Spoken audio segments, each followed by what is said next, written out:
मगर जिस दिन कांग्रेस पार्टी की सरकार आएगी, रिजर्वेशन को 50% से ज्यादा कर देंगे और जाति जनगणना लोकसभा में, राज्यसभा में हम पास करके दिखाएंगे। हम भागीदारी चाहते हैं, हम समानता चाहते हैं। हम चाहते हैं कि गरीब से गरीब व्यक्ति, चाहे वो दलित हो, पिछड़े वर्ग का हो, हिंदू हो, मुसलमान हो, सिख हो, ईसाई हो, कि सब लोग बड़ा सा बड़ा सपना देख सके। मैं वो दिन देखना चाहता हूं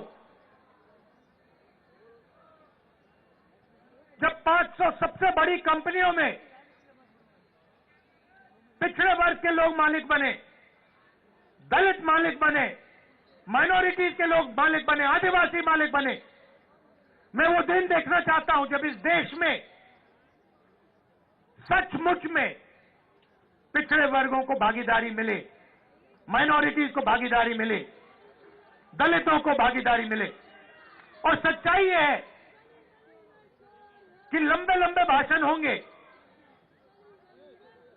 केजरीवाल जी भी करेंगे, नरेंद्र मोदी जी भी करेंगे, मगर जब भागीदारी देने की बात आएगी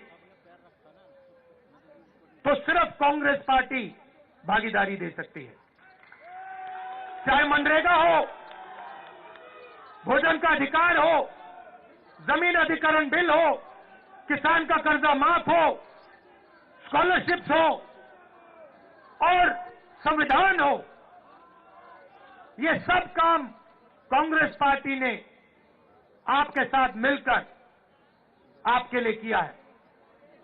आप पूछिए, जाके केजरीवाल जी से पूछिए और उनसे कहिए कि वो पब्लिकली कहें, देश के सामने कहें कि वो रिजर्वेशन बढ़ाना चाहते हैं और वो जाति जनगणना करवाना चाहते हैं।